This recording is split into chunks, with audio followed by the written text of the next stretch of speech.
Did you know that Neanderthals weren't our ancestors, but our cousins sharing Europe with us for thousands of years? Let's dive into some wild Neanderthal facts you never learned in school. First off, we have this guy. Well, technically it's just his skull cap, but it's safe to say he was pretty handsome in the, Neanderthal way.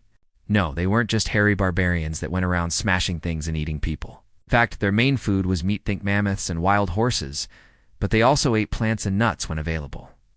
Some populations in Spain showed a higher intake of plants, while others preferred big game. That's because ancient humans and Neanderthals interbred, leaving us with a small genetic legacy from our extinct cousins. Well, it's likely a combination of factors, including climate change, competition for resources, and overlap with Homo sapiens. Creative survivors, they may not have been the smartest, but they sure were resilient. Neanderthals were tough, but ultimately they couldn't adapt to the changing world. They evolved separately from modern humans, developing in Europe, while Homo sapiens arose in Africa. Neanderthals made tools, jewelry, like eagle talon necklaces, and may have even painted on cave walls. Now that's something you don't expect to hear about when it comes to cavemen, right?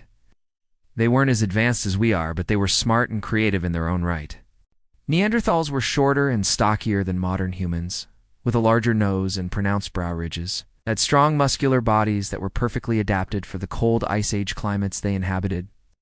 And contrary to old stereotypes, they stood as upright as modern humans and had a similar shaped spine.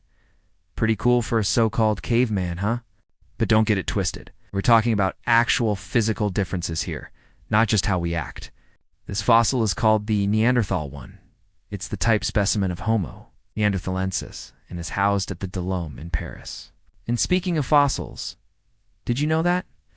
Neanderthals lived in Europe and parts of Asia from about 400,000 to 40,000 years ago.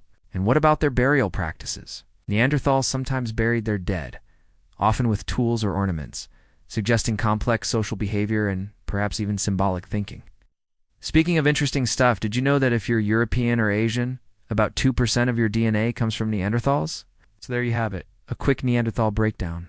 Remember, these guys were more like us than you might think. For more weird history, smash that like and subscribe button, and join us next time for more nutty adventures through the past. See ya.